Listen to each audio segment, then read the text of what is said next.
कक्षा 9th का इकाई नंबर 2 में हम लोग बहुपद तथा इनके गुणनखंड के विषय में अध्ययन करेंगे।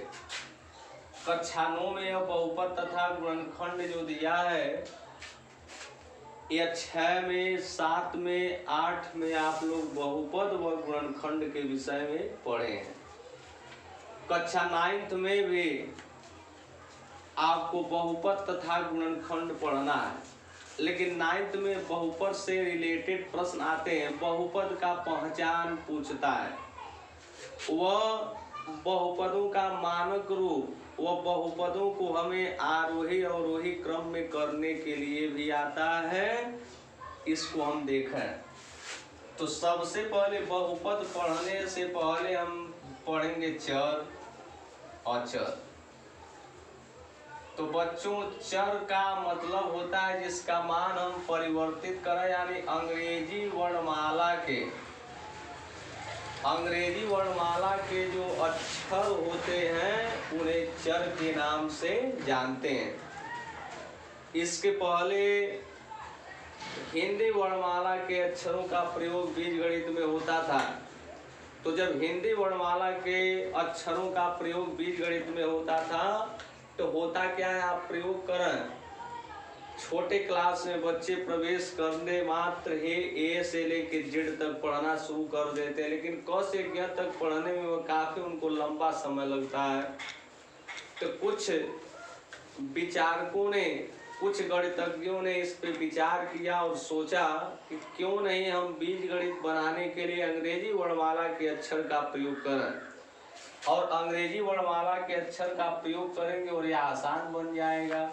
तो चर अक्षर होता है और अचर होता है अंक, 1, 2, 3 ऐसे डाटा, बहुत सारा अंक। और लाखों करोड़ों वर्ष में धीरे धीरे समय बीतता चला जाएगा, लेकिन अंक कभी परिवर्तित नहीं होगा। अंक 1 आज पढ़ेंगे, कल भी पढ़ना है, परसों भी पढ़ना है। वह चर व अचर को मिलाकर बनता है बीजीय व्यंजक। बीजीय व्यंजक, यदि हम चर व अचर को मिलाएं तो चर व अचर को मिलाने से जो चीज बनता है वह होता है बीजीय व्यंजक। जैसे मान लो लिखा है 3x + 5 लिखा है, तो 3 हमारा क्या है, अचर है, 5 भी अचर और x क्या है, चर। एक शब्द होता है संक्रियाएं। तो संक्रियाओं के विषय में यदि हम समझें तो संक्रियाओं में चिन्ह आते हैं प्लस, माइनस, गुणा व भाग। यदि हमारा चिन्ह प्लस है, माइनस है, गुणा है, भाग है तो उसका नाम आप देंगे संक्रियाएं। तो अक्षर को चर कहते हैं, अंक को अचर कहते हैं। अंक, अक्षर व संक्रियाओं से मिलकर जो निर्माण होता है उसे बीजीय व्यंजक कहते हैं। चर, अचर व संक्रियाओं से मिलकर जिस पद का निर्माण होता है उसे बीजीय व्यंजक के नाम से जानते हैं। अब बच्चों, अगले कड़ी में, इस कड़ी में हमने समझा चर क्या है, अचर क्या है, इसके विषय में समझा, बीजीय व्यंजक समझा और संक्रियाओं के विषय में समझा। अब हम पढ़ेंगे बहुपद का परिभाषा, यानी चर राशि पर ऐसा बीजीय व्यंजक जिस पे चर राशि पर घात पूर्ण संख्या में मौजूद हो। ऐसा बीजीय व्यंजक जिस पे चर राशि पर घातांक पूर्ण संख्या में, पूर्ण संख्या का मतलब होता है ऐसे पूर्ण संख्या। तो पूर्ण संख्या का मतलब होता है 0, 1, 2, 3 ऐसे। जैसे मान लो हम लिखें कि 3x² + 5x + 6 लिख दें। x पे 2 घातांक, x पे 1 घातांक है, इसका जो घात दिया है वह 2 है, 1 है, जो क्या है, पूर्ण संख्या में है, पूर्ण संख्या में है। तो जब भी हम पद को हल करेंगे तो ध्यान देंगे इसका घात हमेशा पूर्ण संख्या में ही होना चाहिए। बच्चों, अंक हमारा कुछ भी हो सकता है, वास्तविक संख्या के रूप में अंक होना। जैसे मान लो यदि हम लिखा है करड़ी में 3x² प्लस 5x प्लस 6, तो देख रहे हैं कि करड़ी में 3 है लेकिन x पे 2 घातांक पूर्ण संख्या में है, x पे घातांक पूर्ण संख्या में है, तो यह भी क्या होगा, बहुपद होगा। लेकिन यदि इसको हम ऐसे लिखें तो x पे +1 को यदि ऊपर हम लेकर जाएं तो +1 है तो क्या होगा, -1। इसका जो घात है वह ऋणात्मक पूर्णांक में है, जबकि यह शून्य और धनात्मक पूर्णांक के रूप में होना चाहिए, दशमलव में न आए। इसका जो घात है वह ऋणात्मक पूर्णांक है, अतः यह बहुपद नहीं कहलाएगा।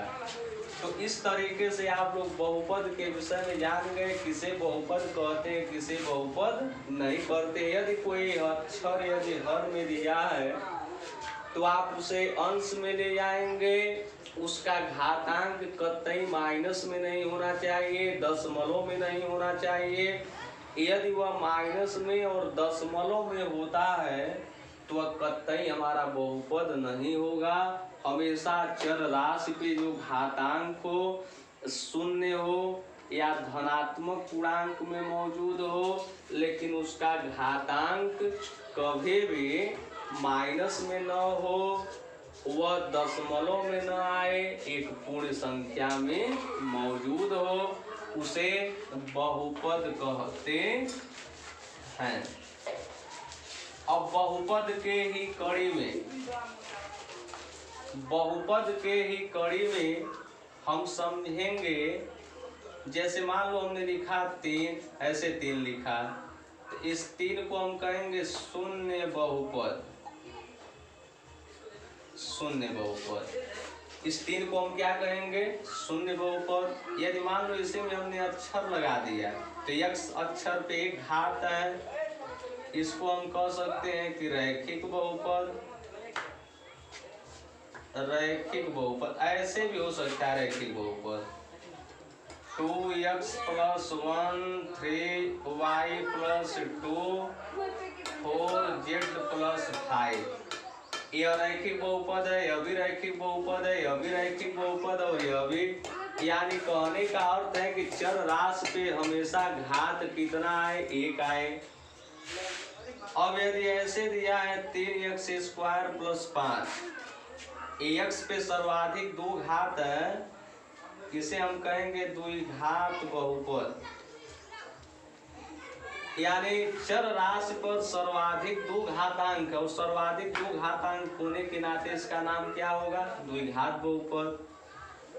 यदि ऐसे दिया है ऐसे, तो चर राशि पे अक्षर पे सर्वाधिक 3 घातांक है, तो इसको हम कहेंगे त्रिघात बहुपद। ऐसे ऐसे बढ़ता चला जाएगा, 4 होगा चतुर्थ घात, 5 होगा पंचम घात।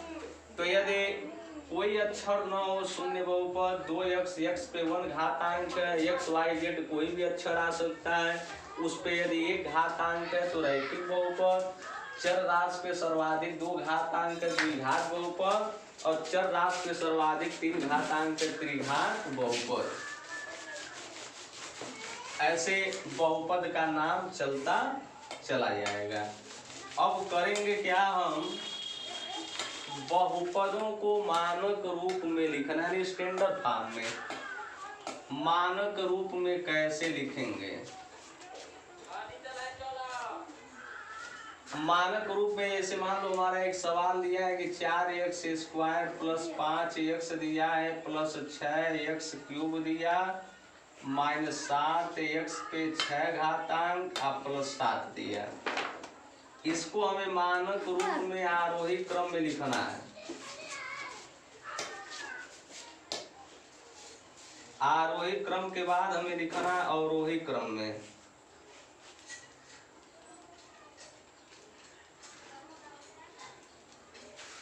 तो आरोही क्रम में लिखते समय जब भी बीजगणित में आपको अलजेब्रा में आरोही अवरोही क्रम लिखने के लिए कहे तो आरोही क्रम में करते हैं हम कि सबसे छोटा घातांक खोजते हैं। सबसे पहले उस सवाल में देखें कि 2 घातांक, इस पे कोई नहीं है, 1 घातांक, 3 घातांक, 6 और अंक पे हमेशा 0 घातांक होता है। तो इसको लगाते समय हम देखें कि किस पे कम घातांक है, तो देख रहे हैं कि 7 पे कम घातांक, इसलिए 7 को पहले चिन्ह सहित भी लिखना है।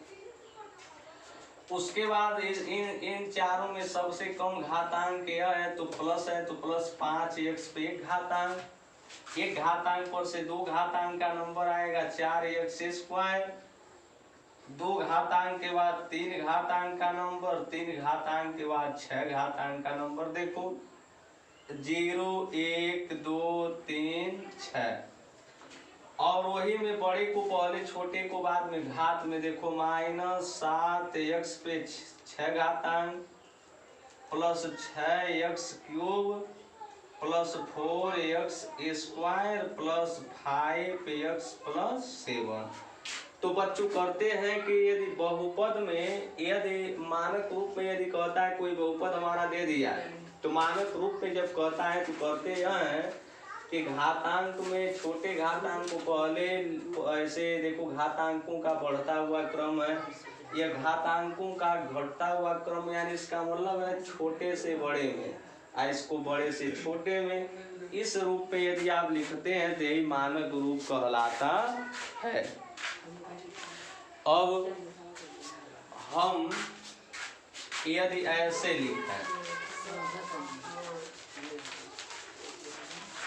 जैसे यदि मान लो तुम लोगों के किताब में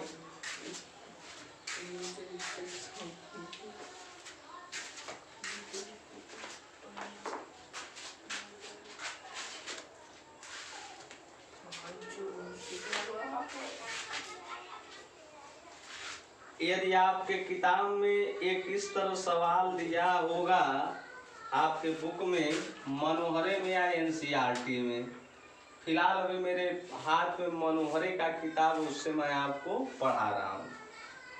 y³ - y और प्लस y² माइनस करड़ी में 2, और इसको कर रहा है अवरोही क्रम में लिखने के लिए, अवरोही क्रम।